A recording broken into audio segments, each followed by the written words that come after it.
Academic Goals and Instructional Improvement Committee is called to order. Roll call. Yes, ma'am. Dr. Beebe? Here. Dr. Beebe is present. Ms. Bofi? Ms. Bradford? Here. Ms. Bradford is present. Mr. Garvey? Here. Mr. Garvey is present. Mr. Gio? Present. Mr. Gio is present. Ms. Harris? Present. Ms. Harris is present. Ms. Hill? Present. Ms. Hill is present. Dr. Moranti? Present. Dr. Moranti is present. Ms. Orange-Jones is not present. Mr. Romer? Here. Mr. Romer is present. Ms. Smith? Here. Ms. Smith is present. Ms. Campbell? Here. Ms. Campbell is present. You do have a quorum. Thank you. I would like to take this opportunity to welcome our newest member, Ms. Harris. We thank you for joining us, and we look forward to having an exciting relationship and fun time on BESE. Thank you. First item. Your consent agenda is ready for approval, adding item 3.3 and 9.1, adding items, and pulling item 2.2. Do I have a motion? Thank you, Ms. Bofi. Thank you, Mr. Gio, for the second. Any conversation or questions? Hearing none. Any opposition to the motion? Motion carries. Next item. So the pulled item is item 2.2 on page 2. Consideration of the ratification of the emergency provision to amend Bulletin 1530, Louisiana IEP Handbook for Students with Exceptionalities. The department recommendation or the recommendation is to ratify. I move. Thank you, Ms. Beebe. Thank you, Ms. Bofi. Any comments or questions?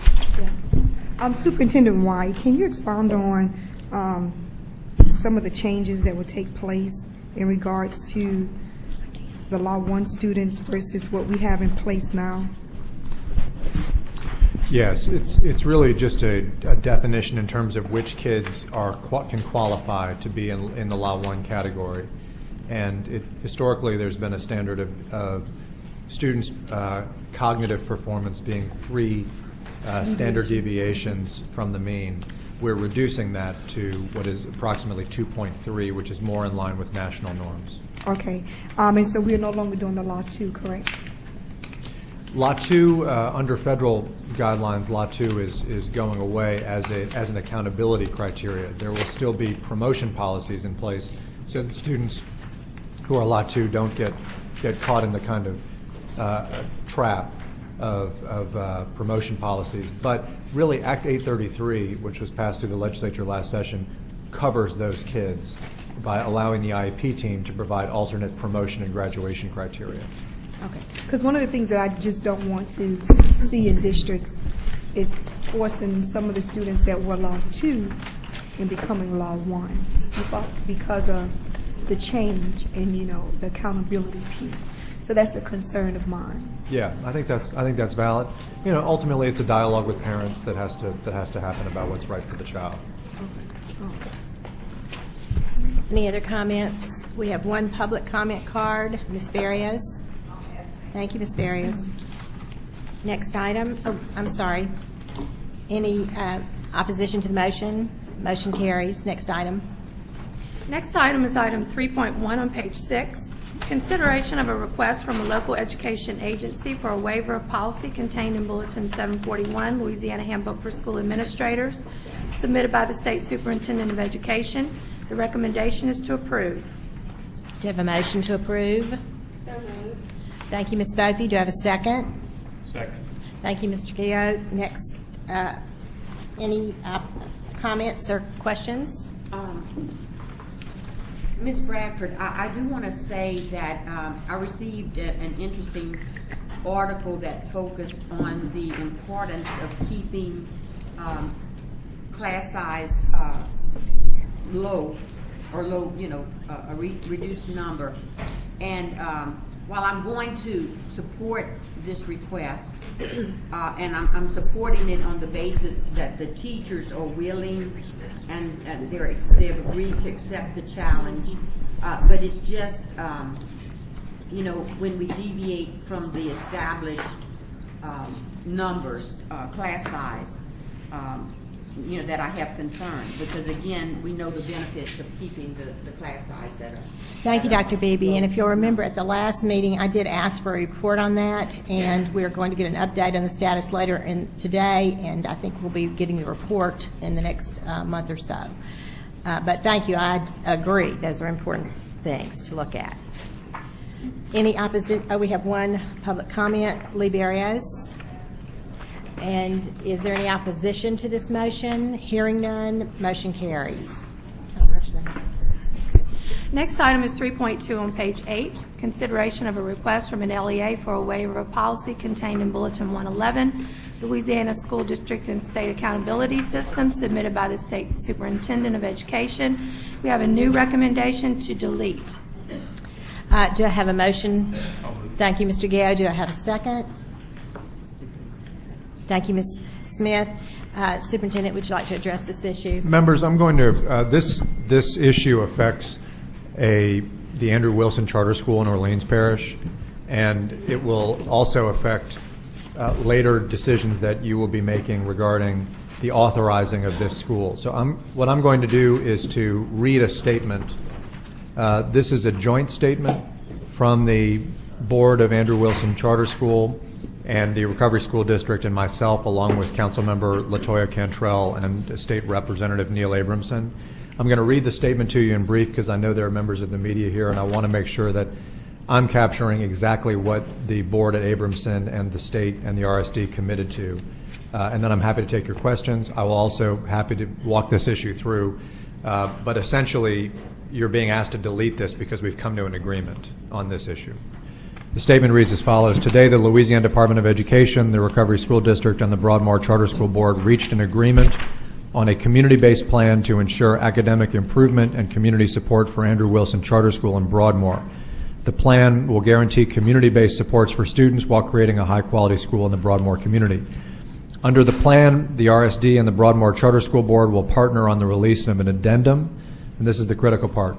We will partner on the release of an addendum to the RST's request for application process, seeking interested charter school operators to manage Andrew Wilson Charter School beginning in the 2015-16 year.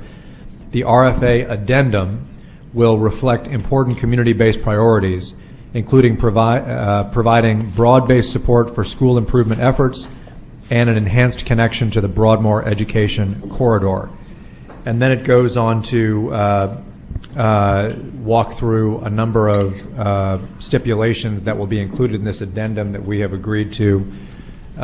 Essentially what this means is that the appeal will not go forward because this particular charter will not go forward. It will be replaced by another charter, but the Andrew Wilson Charter School will remain. There will be a community-based process for selecting the operator, and there will be a number of pillars of the school that will be kept in place by virtue of this agreement. I wanted to make sure you had all of that context as you consider the recommendation to delete now this item. Thank you, Any questions or comments from the board? Well, I know what delete Ms. Beebe, means. Dr. Beebe? I'm sorry, Ms. Bradford. I know what delete means. So in the packet, it says to deny the request for the waiver. So we're not being asked to approve the denial of the waiver, but to delete the entire item. To delete the item, yes, ma'am. Okay. Yes. And you'll notice that no one is here from Andrew Wilson Charter School. Okay. Any other questions or comments? We have one public comment card. Ms. Barrios. Thank you. Any objection to the motion? Hearing none, motion carries. Next item. Next item is on page 17, item 3.4, consideration of approval of the annual report regarding alternative education programs in schools. The recommendation is to approve. Do I have a motion to approve? Thank you, Ms. Bovee. Do I have a second? I'll second. Thank you to Mr. Garvey. Any questions or comments? It's like Oh, was it Mr. Garvey? ventriloquist. Oh, sorry, Mr. Romer. I apologize, Mr. Garvey. Why are you apologizing to me? I just wondered if you were going to catch that, but I was going to let it go. Any questions or comments on this motion? It says to defer, not approve. So we're deferring it? Or we're approving No, it? page 17. To Page 17. receive, I believe, is the. Yeah, I think is the- it's approved. On 17. We Okay, I follow you. Questions or comments? Any objection to the motion? Motion carries. Next item. Next item is on page 27. Consideration of Media Arts 1, 2, 3, and 4 as course equivalents for art for the Taylor Opportunity Program for students, core curriculum for the 2014-15 ninth grade cohort and beyond. The recommendation is to approve. Thank you, Dr. Moranti, and a second by Ms. Bofi. Any questions or comments on this item? Any objection to the motion? Motion carries. Next item. Page 29, item 4.2, consideration of approval of Jumpstart graduation pathways. The department recommendation is to approve. Thank you, Ms. Bofi. Do I have a second? Second. Thank you, Mr. Dio. Any questions or comments? Yes, I do. Oh, I guess Superintendent, I wanted him to. Thank you. Thank you, Ms. Hill. I'll be very brief. Members, as you recall, we're going to bring to you whenever a Jumpstart regional team submits a pathway for approval, we're going to bring to you that pathway. This is a public service pathway, which can now be used by any region in the state. On page 33, you'll see the courses that are entailed in this pathway and detail on the credential that this pathway ultimately culminates in. This was submitted by the North Shore regional team in Mr. Garvey's district and somewhat in Mr. Romer's district. And look forward to your comments or questions about it. We now have many pathways up and running. We have our Jumpstart annual convention, which is happening next week. I hope a number of you will be able to come to that. What we're trying to do at that event is to engage principals and counselors in all of these pathways, get them understanding them so they turn the corner next year and have kids scheduled in them. You know, we're going to go from Jumpstart being a couple of thousands of kids to being in the tens of thousands of kids very quickly, and this is sort of the heart of it. So we're asking your approval of this today. Thank you. Ms. Hill. I guess Superintendent White, one of the, I would like to see statewide graduation pathway that students can go into if they choose to take this route. Something with early childhood education, since that's something that's very critical. Maybe we can have, like we have certified nursing assistants. Maybe we can have those individuals to be a certified child care assistant or something to that effect. Because I know that's something very critical for the state, and we're moving forward early Head Start. So maybe that can be something that can be inserted as one of the pathways for students. I think it's something we're certainly looking at. There's a little bit of a tension because if you are a Head Start or an LA4 teacher, you are likely pursuing TOPS because you're going to a four-year university. If you're a child care provider in the way that it currently works, you're probably not. You're probably just pursuing a high school diploma, potentially an associate's degree down the line. You actually later today, you'll be considering policy to upgrade the criteria for child care providers. I think now, having done that, that allows the Jumpstart team to maybe go back and take a look at that, because no longer would that be more of a minimum wage type job. Instead, that might be a high growth, high wage job. So I would agree with you. Okay. Any other comments or questions? Any opposition to the motion? Hearing none, the motion carries. Next item. Next item on page 39, consideration of the test security irregularities report for the 2013-14 school year. Recommendation is to receive. Do you have thank you, Ms. Bofi. Second by Dr. Beebe. Any questions or comments? Superintendent. Members, this is an important subject, and it is something that's just worthy of mentioning. This is just a report. It was covered this week in the Times-Picayune, so there has been public discussion of it. I would say two things, however, just to summarize the report generally. Overall, administrative infractions related to testing for the 2014 cycle were steady. There was a decrease in plagiarism instances. There was an increase in district-reported voids, meaning instances in which districts flagged themselves for administrative errors. But I also want you to take note of this. Our team has started doing a kind of cross-referencing of information so that we look for where are there multiple sources of evidence that there may have been an impropriety. And I want you to know that for the first time, we have begun referring instances where there are multiple potential pieces of evidence to a law enforcement agency. not for a criminal investigation, but simply for a verification of the facts. We do not have the forensic capacity at the Department of Education to do that level of work, of investigative work, but the State Inspector General does. They exist to do that kind of work, and in a number of cases, which I'm not going to discuss the specifics of, but we have referred such cases to them, not because we think necessarily that anything wrong has happened, but we want to be able to assure the public that any instance where results are being reported is fully on the up and up and has been done the right way. The Inspector General can help us verify that that has been the case in instances where there may be evidence of some irregularity. So I want you to know of that additional step. This report does not indicate much out of the norm, but that step is a new step for us, and I wanted you to be aware. Thank you, Madam Chairman. Any comments? Ms. Smith? Thank you. So, like for instance, on wrong-to-right erasures, are the school districts themselves first responsible for, let's say, interviewing teachers and possibly students, and then it's taken to another level, possibly with the Inspector General? Or are we saying that maybe the Inspector General can do a better job of trying to interview students or because, I mean, that's obviously sometimes part of the equation. You've got to talk to students and teachers. Yeah, I'd say there's three levels. There is, we do the erasure analysis. If there is a need to void a test, we simply void the test. We then require the district to go back and conduct a self-examination to determine whether or not there's wrongdoing. If the district determines that there's been wrongdoing by an individual, that individual can lose his or her license per policy that you passed 2 years ago. What I'm saying is a third level, which is that in the very, very rare case that you have multiple pieces of evidence that may point to a larger issue of an intentional effort at a classroom level or a school level, in my view, that requires a level of investigative knowledge, acumen that we don't have. That is when we have asked the Inspector General. Now, out of 1,400 schools, you're talking about a very, very small number of schools.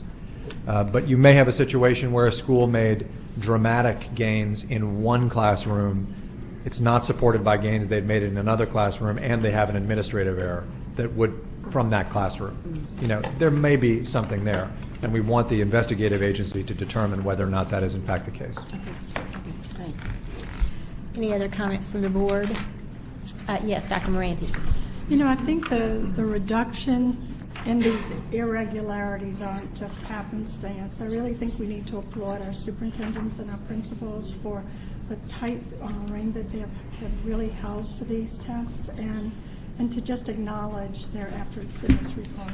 Agreed. Thank you, Dr. Moranti. Any other comments? We have two public comment cards. Frank Buckley.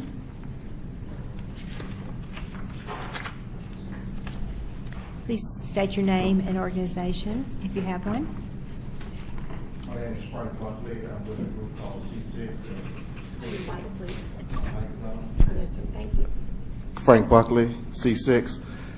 I have a real concern about testing irregularities, not just at the school, but at the Department of Education itself. I have been informed and told by someone in the department that test scores are being manipulated within the Department of Education. I am a 6th grade math teacher, and 83% of my kids came to me scoring basic or above. But when I gave them a pretest, I gave 153 students a pretest, 150 of them failed it. I have a student in my class on yesterday that's sitting in my honors class. He tells me 6 times 8 is 64. I have another student that scored basic, and she doesn't know what 7 times 2 is. I asked another kid, what is 5 cubed? 5 times 5 times 5, and they tell me 6.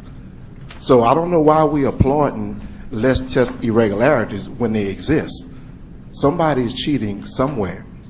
Now, as a teacher, I have a problem with that, because when people come observe me teaching my class, I'm getting grades like a 3 5/10. But when they put the test scores of my students that fail, it goes down to a 2, which makes it look like I'm an ineffective teacher. So there is cheating going on within the Department of Education. I got that from someone because they came to me to discuss why I haven't done my SLTs. And I told them I'm not going to sign my name on the paper saying 85% of my students is going to score basic or above. When I seen that there was a curve where if your child was in 8th grade last year and they scored 42% of the test correct, that was considered basic. Where in the world is 42% basic other than the state of Louisiana? In the meeting I was having with my principal and 2 people from human capital yesterday, they're telling me about a bell curve. You know, that's where the average sets, so that's what we have to go with. I said, so you're telling me the average score in this district or in this state is failing? But we sitting up here saying there's no testing irregularities. Go back to 2011 when I reported directly to John White that there was testing irregularities going on at my school. And he told me he wasn't going to investigate, and a week later I was fired. So let's not applaud that testing irregularities does not exist. I'm looking at them in my classroom every day. They exist somewhere. I don't know if it's that, so I don't know how much of the teachers are cheating, but I know it's coming out of the Department of Education. Thank you. Thank you, Mr. Buckley. Ms. Barrios. Thank you. Any other comments or concerns? Hearing none. Any opposition to the motion? Motion carries. Next item. Next item is on page 63. Item 5.1, consideration of an update report on the Early Childhood Advisory Council. The department recommendation is to receive. Thank you, Ms. Buckby. Second by Mr. Garvey. Any questions or comments on this item? We have 1 comment card. Ms. Barrios. Thank you. Any opposition to the motion? Hearing none, motion carries. Next item. Next item on page 66. Item 5.2, consideration of an update report on the Accountability Commission. The department recommendation is to receive. I move. Dr. Beebe and Ms. Bofi. Motion and second. Comments, questions? I have some questions. Ms. Harris. Yeah, just for some information and clarification, since I'm, kind of new, but recommendation 1, was it or has it been discussed how student growth would be determined? And when it says when they enter the school, has any of that also been discussed or determined? Mr. Superintendent. Can you tell me where exactly you're? Yes, it's page 69 in the summary. It says focus more on student growth. And then it says by accounting for where students are when they enter school. And just for my information and clarification, how would this growth be determined? Just to be clear, this is not my report or not the department's report. This is Doug Harris's report, the outside advisor that commissioned by BESE. I believe he is using the value-added method is what he's describing. Any other question? Dr. Beebe? It is a good question. Just a comment. I attended the accountability meeting on, it was January 5th. I think it was January 5th. I was very much impressed with the recommendations offered by Debbie Shum. And of course, they were received by the committee, and I understand that in February there will be further discussions. But I want to say to this group, 2 recommendations that were received, that were proposed and received by the commission were the support for TAP schools and the principal mentoring program. And I did offer comments at that meeting to say that it's like we're recircling the wagons, because we have had the principal mentor program that was first approved by BESE and supported by BESE, and then it was sent to the school systems for implementation in the form of an unfunded mandate. And many school districts, and I can speak for St. Martin, I would love to implement TAP programs, the teacher advancement programs, but we have funding challenges. My comments are extended just to communicate, and I understand the charge of the commission, but we must realize that as we move forward with the evaluation program, you may have the best evaluation program, but if you're losing employees, and we are losing educators every day. I mean, in fact, as I pointed out at the meeting, one school, the principal is in his second year, 15 new teachers, and 2 were hired on January 5th. I mean, the turnover is such, and some people might question, why would I call attention to it, to the concerns of attrition in my district? I don't take it personally. I know the comments offered, or as people exit, they simply say they've had enough, and they do not believe that BAM is a valid method of measurement. And so I know we employed Mr. Harris as a board, and I made the motion to receive the report. But again, I want to stress again to the subcommittee and to the accountability committee that Debbie Shum, I support the recommendations offered by Debbie Shum, and I think that is shared by many educators and education stakeholders throughout the state. Thank you, Dr. Beebe. Any other comments? We have a couple of cards. Stephanie DeSalle, she waves. Lee Barrios.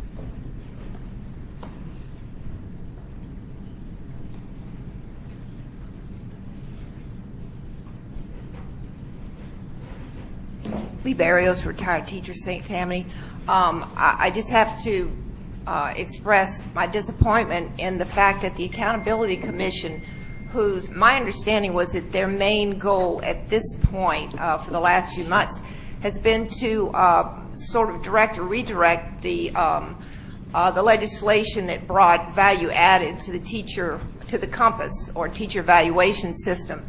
And the Department of Ed has been very successful in diverting the focus on that into transforming the teacher evaluation system, which I think is a project that's better suited to another group of people or a subcommittee. Again, if we're going to look at redesigning totally COMPAS, I hope that for the last meeting that value added, that a determination is made, a definite determination or recommendation I think they're supposed to come up with for value added is made, and that the department does not continue to divert that purpose.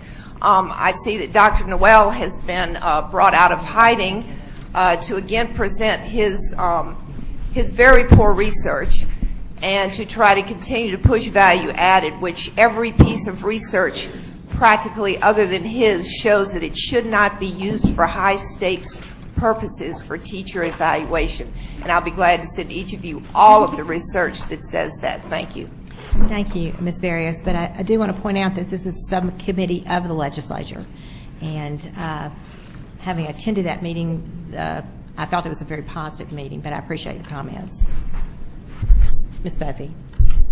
I had some marks on page 18 about the screening method. There's the appendix that explains the screening method a little more. And I was curious about what would need to happen to set a method like this in place.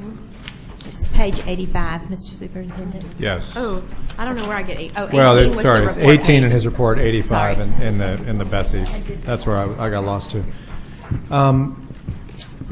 This, again, not my words, but his. But essentially what he's saying is you could use the data to guide principals. In other words, you could say, look, here's the teacher is very low, the teacher is very high. You should make decisions knowing that, rather than that is the sole determinant of your decision.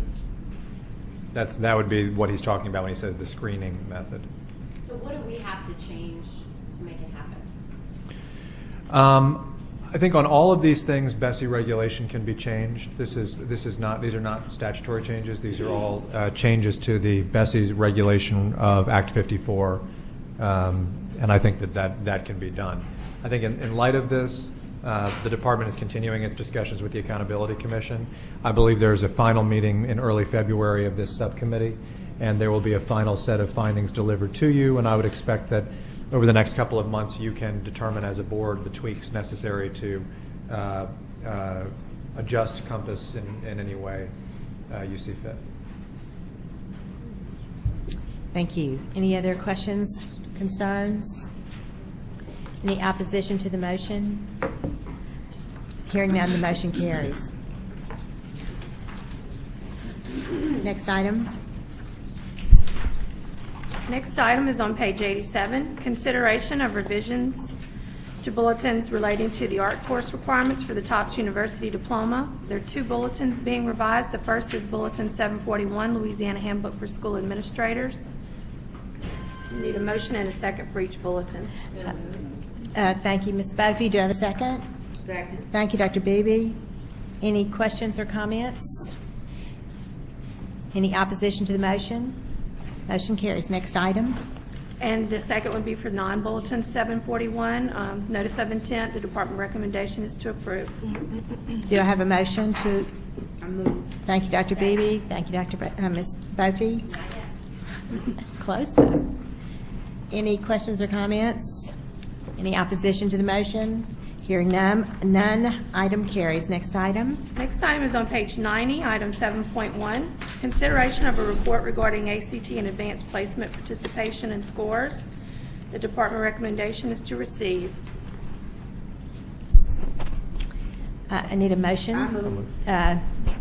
Mr. Gio and Dr. Beebe in the motion and second. Any comments or questions on this item?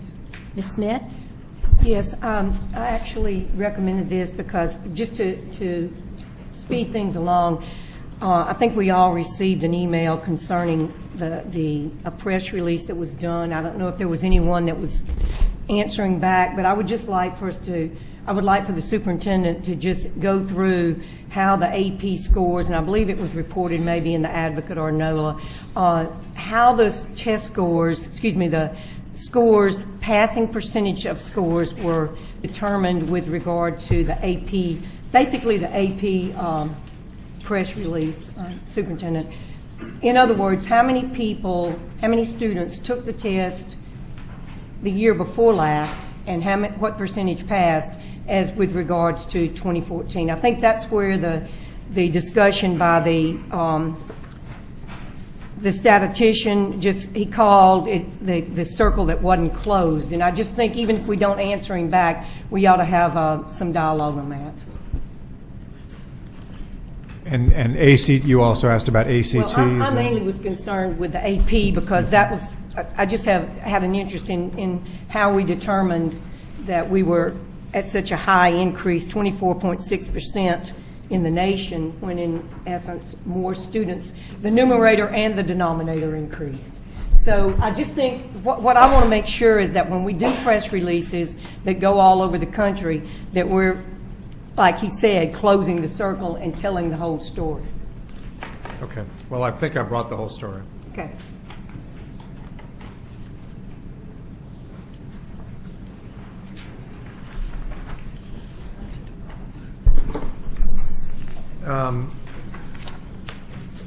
I think I understand what you're asking about. And look, let's be clear. The policies that I've asked this board to support have been one of growing the denominator. And I believe that access to college and career coursework is more important. Providing significant levels of access is more important than simply the rate of kids that immediately succeed at it. I think you're going to see more kids succeed at it the more access we provide to it. And so the denominator is going to grow. And these charts tell the story of what happens when you grow the denominator of the number of kids who have access to college and career courses and college and career tests. So I'll walk you through each of the charts. Okay, all of these are. Let me just make one comment. I agree 100%. Let's try to get as many students as possible to take the advanced placement test, and hopefully they're in advanced placement classes if they're going to take advanced placement tests. But I think the point is, if we're going to say that we truly increased by 24.6%, Yeah. let's explain the whole story when we do press releases, Yeah. because that's where the mistrust or distrust occurs. Okay. So this is the story of two policies that you've put into place, that I've asked you to put into place, to grow the denominator in terms of the number of kids taking college-level courses and taking college-level tests. Okay, the top is the ACT. And what you basically see here is each level of score, 17, 18, 19, and then the overall number of kids taking the test. Now, what Ms. Smith is getting at, which is that the number of kids taking the test, which is the top bar, has increased under your leadership. But then you see the number of kids getting 17 and higher has increased, the number of kids getting 18 and higher, the number of kids getting 19 and higher, the number of kids getting 20 and higher has increased. That means more tops by 6,000 kids on an annual basis are getting TOPS Tech and above are being awarded. And those kids are disproportionately low income and they're disproportionately of color. So just, I know this is not what Ms. Smith's saying, but the people that she's talking about, what they're saying is, well, they're saying, well, you grew the denominator. Of course there's more kids who succeeded. Well, yeah, that's the point. That's the point of the policy. When you grow access, a lot of kids surprise us. All right, now let's look at AP. AP is at the bottom. You have expanded AP access in two ways. One, you have expanded kids taking AP coursework. That's the line you see there. But what you've also seen, you see those percentages. Those percentages are the percentages of the kids who took the course and then took the test. So not only are more kids taking the course, but more kids who take the course are taking the test.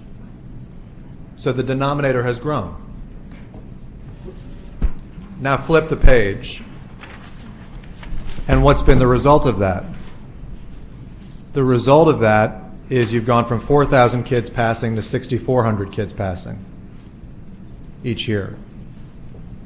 Now above that, as Ms. Smith said, is the percentage. The percentage of kids getting 3 and higher is not as big as it used to be. So you have to balance. Would you rather deny access so that you get a higher percentage of kids passing? Or would you rather expand access and risk not as many kids passing, but kids taking college-level courses and challenging and do their best? I would err on the latter. But that's a decision that we've made together, and this is the result. So I think there's no argument about whether the denominator's grown.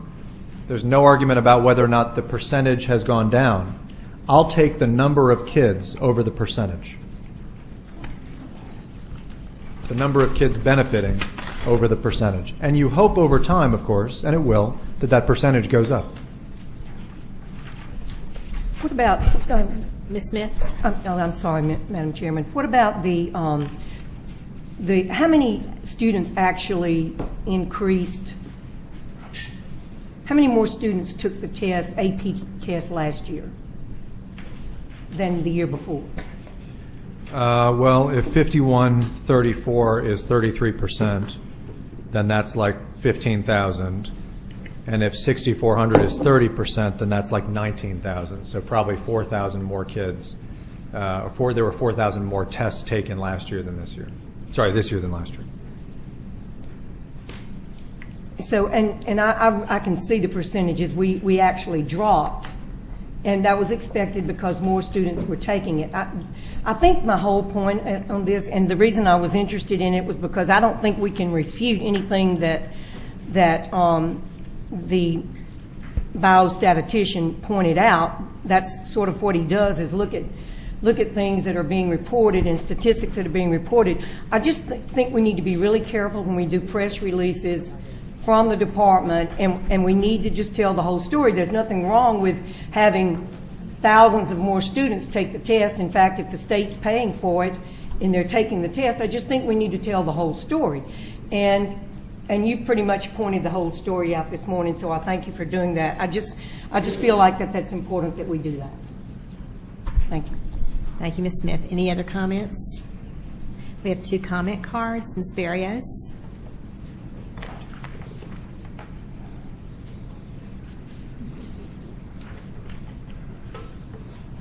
Lee Barrios, retired teacher, St. Tammany. So I'm not a statistician myself either, but even as a teacher, I find it very difficult to get the real picture from the way the department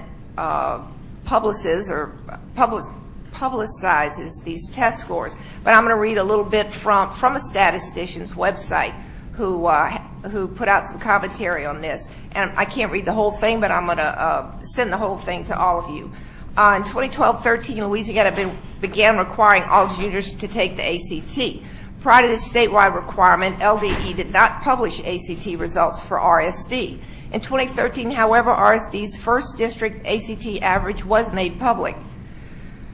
This means that the juniors, for the graduating class of 2013, meaning that the juniors first required to take the ACT in 2013 would not be included in the graduating class of 2013, and then she has the results. Students in the graduating class of 2013 from the RSD averaged 16.3 on the ACT. The first junior class required to take the ACT is the graduating class of 2014. LDOE refuses to release the graduating class of 2014 ACT scores. However, what White will offer at his data center is ACT information cryptic enough, she says, to not outright hang the RSD. Percentages of test takers who score at certain thresholds. No school or district averages, no exact number of test takers, and no explanation as to whether the percentages are for the graduating class of 2014 or for all ACT test takers. The bottom line is that these, the numbers as they're presented are completely skewed in a sense, and the public is not able to understand that, and in fact, a different message is sent. So I would ask that the BESE do take a serious look at this so that we can, the purpose of this data is to improve our school systems, and we need to be sure that it's reported and used correctly. Thank you. Thank you, Ms. Barrios. We have one more speaker, Frank Buckley.